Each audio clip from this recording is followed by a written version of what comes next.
And welcome back to your study channel में आप सभी का स्वागत है। और आज के इस लेक्चर में हम ब्रह्मपुत्र रिवर सिस्टम के बारे में बात करेंगे। देखिए, इससे पहले गंगा रिवर सिस्टम में आप लोगों को बता चुका हूँ। यदि आपने वो नहीं देखा है तो उससे पिछली वाली वीडियो देखिए, नहीं तो आपको ये आगे के लेक्चर्स भी समझ में नहीं आएंगे। तो देखिए, ब्रह्मपुत्र रिवर सिस्टम की बात करते हैं तो जो ब्रह्मपुत्र रिवर सिस्टम है वो मानसरोवर लेक के पास से निकलता है। एक्चुअली हम ऊपर वाला पोर्शन देखेंगे, थोड़ा सा मैप को एनालाइज कर लेते हैं। तो जो इंडस नदी जो ऊपर की तरफ आपको दिख रही होगी, जो इंडस नदी है, जो इधर से ये इंडस नदी निकल रही है, इसके जस्ट मैं कह सकता हूँ इसके जस्ट पास से, है ना। ये देखिए, मैं थोड़ा सा मैप को थोड़ा सा कम कर लेता हूँ। तो देखिए, यहाँ से जो इंडस रिवर निकल रही है, यहाँ से कहीं से यूँ करके इस तरफ से ये बहती हुई आ रही है। इसको चाइना के अंदर सैंगपो रिवर कहते हैं, ब्रह्मपुत्र रिवर को। और यहाँ से आके ये यू टर्न लेके अरुणाचल प्रदेश के अंदर एंटर करती है। तो देखिए, यहाँ से सैंगपो रिवर जो जा रही है, और ये देखिए मैं थोड़ा सा जूम और करता है ना, तो यहाँ से सैंगपो रिवर जा रही है। और दिहांग रिवर्स मतलब ये अरुणाचल प्रदेश के अंदर आकर इसका दिहांग रिवर भी होता है, जिसे हम लोहित भी कहते हैं एक्चुअली। ठीक है, फिर ये अरुणाचल प्रदेश से एंटर होती हुई बांग्लादेश के अंदर एंटर करती है और फाइनली यहाँ पर आकर वे ऑफ बंगाल की खाड़ी में जाकर गिर जाती है।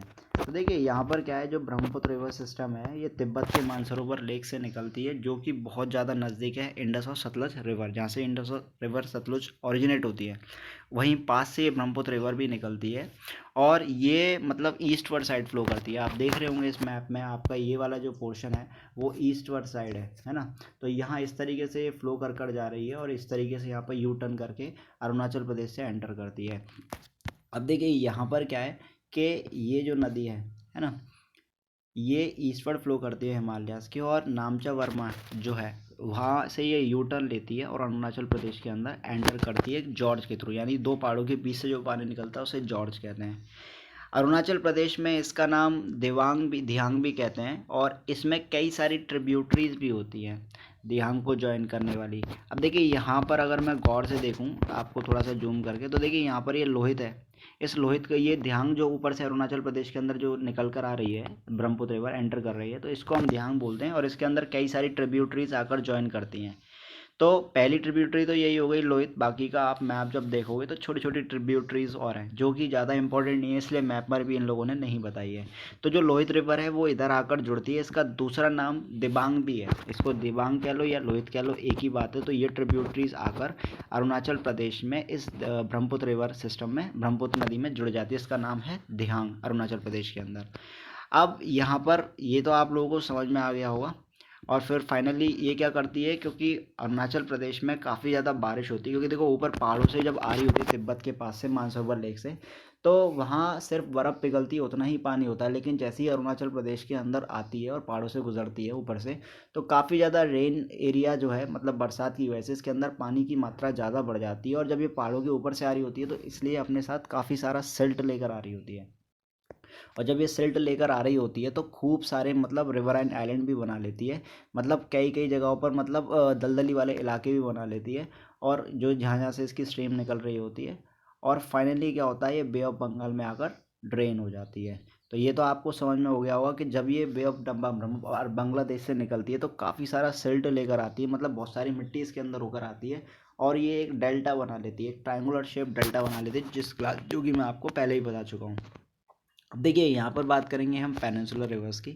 तो देखिए, पेनिनसुलर रिवर जो है वो वेस्टर्न घाट से ओरिजिनेट होते हैं, और जो कि साउथ के मतलब बिल्कुल क्लोज से जो वेस्टर्न कोट होता है वहाँ से निकलते हैं। अब जैसे गोदावरी, कृष्णा, महानदी, ये सब बे ऑफ बंगाल की खाड़ी में गिर जाते हैं और ये डेल्टा की फॉर्मेशन भी बनाते हैं, जहाँ से ये लोग गिरती हैं, ये रिवर्स जो है ना। सिमिलरली नर्मदा और तापी जो है वो भी एक मतलब बहुत ज़्यादा लॉन्ग फ्रेश वाटर लेक एस्टुरीज भी बनाती हैं। एस्टुरीज मतलब जिसे हम कहते हैं फ्रेश वाटर लेक। अब देखिए, मैं आपको मैप से समझाता हूँ जिससे तो आपको आसानी समझ में आएगा। तो यहाँ पर आप देखेंगे गौर से, तो देखिए यहाँ पर ये वेस्टर्न, जैसे ये देखिए महानदी हो गई, है ना। मैं मैप थोड़ा सा ऊंचा करता हूँ जिससे कि आप लोगों को और अच्छी तरीके से समझ में आ जाए। तो थोड़ा मैप मैंने ऊपर किया है। देखिए, ये गोदावरी हो गई, कृष्णा हो गई, महानदी हो गई। तो देखिए, यहाँ पर इस तरीके से ट्रायंगुलर शेप बना रहा है। इस मतलब यहाँ पर सिल्ट सबसे ज़्यादा डिपॉजिट हो गई है, और सिल्ट डिपॉजिट होने की वजह से क्या है कि यहाँ पर एक डेल्टा ट्रायंगुलर शेप मतलब ट्रिब्यूटरीज बढ़ गई, एक ट्रायंगुलर शेप बना रहे हैं ना।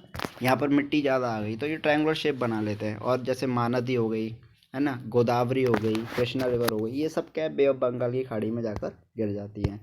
क्योंकि इनको पेनिनसुलर रिवर इसलिए कहते हैं क्योंकि इनके अंदर पानी जो है वो सिर्फ बरसात के समय पे ही आता है इधर, इसलिए यहाँ पर नर्मदा रिवर है या तापी रिवर है। नर्मदा अमरकंटक हिल्स जो है ना, ये मध्य प्रदेश के अंदर है और यहीं से ये निकलती है और यहाँ से निकल कर ये वे ऑफ अरेबियन सी के अंदर गिर जाती है। सिर्फ दो ही रिवर ऐसी हैं जो अरेबियन सी में गिरती हैं, बाकी की जितनी भी रिवर्स हैं जैसे कृष्णा, गोदावरी, जो मतलब पेनिनसुलर रिवर्स हैं, वो बे ऑफ बंगाल की खाड़ी में जाकर ही गिरती है। तो आप लोगों को आई होप इतना समझ में आया होगा। अब हम आगे देखते हैं कि आगे इसके अंदर क्या है और, है ना। तो मैंने आपको ये तो बता दिया। अब नर्मदा बेसिन, अब मैंने आपको पेनिनसुलर रिवर्स तो बता दिया, अब इसके अंदर कई सारी कैटेगरी जैसे नर्मदा, गोदावरी, कृष्णा, थोड़ा इनके बारे में पढ़ लेते हैं कि ये पेनिनसुलर रिवर एक्चुअली कहाँ से ओरिजिनेट हुई थी। तो मैंने आपको बताया था अभी नर्मदा रिवर जो है वो अमरकंटक हिल से निकलती है जो कि मध्य प्रदेश के अंदर है। फिर ये वेस्ट की तरफ फ्लो करती है, मैंने आपको बताया था किस तरफ फ्लो करती है, इस तरफ फ्लो कर रही थी वेस्ट की तरफ। रीज़न मैंने आप लोगों को क्या बताया था, क्योंकि फॉल्टिंग है, क्योंकि सिर्फ नर्मदा और तापी ऐसी रिवर है जो वेस्टर्न कोस्ट मतलब अरेबियन सी में ड्रेन होती है जाकर।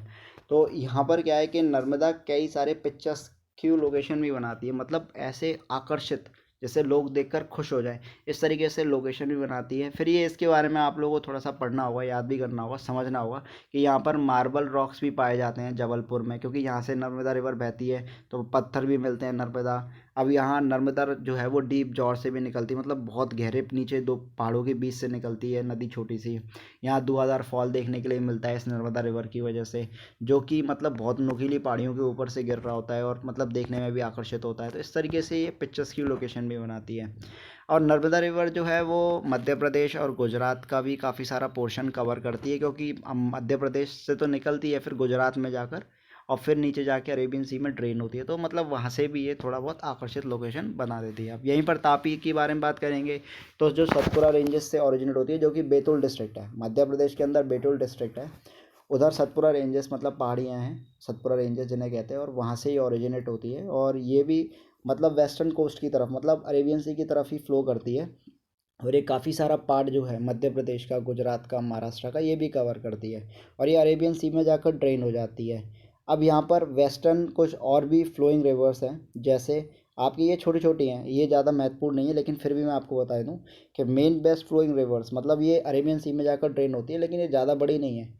इनका नाम ज़्यादा जानने के लिए हमें इच्छुक नहीं होना चाहिए, लेकिन फिर भी हमें देख लेना चाहिए मैप पर कि ये हमें कहाँ दिखती हैं, कहाँ लोकेट होंगी। तो साबरमती, माही, भरतपुजा, पेरियार, ये सब वेस्टर्न कोस्ट की तरफ मतलब ड्रेन हो जाती है, अरेबियन सी में गिर जाती हैं। मतलब इनमें ज़्यादा पानी नहीं होता, बाय वॉल्यूम इनमें पानी भी कम होता है, इसलिए एनसीईआरटी इस बुक ने इनको कवर अप करना नहीं समझा है। अब देखिए गोदावरी बेसिन के बारे में बात करें तो गोदावरी एक लार्जेस्ट पेनिनसुलर रिवर है ना। और ये वेस्टर्न घाट से ओरिजिनेट होता है, जो कि महाराष्ट्र के अंदर, मैंने बताया ना महाराष्ट्र के अंदर नासिक डिस्ट्रिक्ट है, वहाँ से ये ओरिजिनेट होती है गोदावरी रिवर और बे ऑफ बंगाल की खाड़ी में गिरती है। इसके अंदर 50% पानी जो है ना, वो महाराष्ट्र के अंदर ही है, मतलब ये बहुत ज़्यादा पानी कैरी करती है। 50% पानी तो इसमें बरसात में महाराष्ट्र में ही मिल जाता है देखने के लिए, बाकी का 50% पानी जो है इसके अंदर मध्य प्रदेश में, उड़ीसा में, आंध्र प्रदेश में यहाँ देखने के लिए भी मिलता है। और गोदावरी के अंदर बहुत सारी ट्रिब्यूटरीज हैं, मतलब जो इसमें पानी आकर इनमें पानी गोदावरी में आकर मिलता है। तो जैसे कि फॉर एग्जांपल इन लोगों ने बताया है, जैसे कि पुरना, वारदा, प्राणहिता, ये ट्रिब्यूटरीज के नाम है जो आकर से ज्वाइन करते हैं। मांजरा, वाही गंगा और पैनगंगा। देखिए मांजरा, वाही गंगा और पैनगंगा ये दक्षिण की तरफ से आकर मिलती हैं गोदावरी के अंदर, इसलिए इनको दक्षिण गंगा भी कहा जाता है, क्योंकि इनके अंदर ये जितनी भी है जो मैंने आपको लास्ट तीन बताई हैं, मांजरा, वाही गंगा और पैन गंगा, ये काफ़ी बड़ी ट्रिब्यूटरीज हैं इन कंपैरिजन टू पूर्णा, वारदा, प्राणहिता, है ना। तो जो मांजरा, वाही गंगा, इनके अंदर काफ़ी ज़्यादा पानी होता है और बहुत लंबी नदी होती है, इसलिए इन्हें दक्षिण गंगा भी कहते हैं, क्योंकि इसकी वजह से इस गोदावरी के अंदर काफ़ी ज़्यादा वॉल्यूम में पानी आता है। तो आई होप आप लोगों को ये लेक्चर समझ में आया होगा, और अगर आप इसको एक बार और यदि रिवाइज कर कर देखें, वीडियो को पॉज कर कर दोबारा सुने, तो आपको ये और अच्छी तरीके से समझ में आ जाएगा। Till the time take care. आएगा लेक्चर मैं नेक्स्ट क्लास में कवर अप करने की कोशिश करूँगा। ठीक है, यहाँ थोड़ा सा और रह गया है, ये बाकी का आप देख लीजिएगा, समझ में आ जाएगा आपको। Till the time take care, bye bye.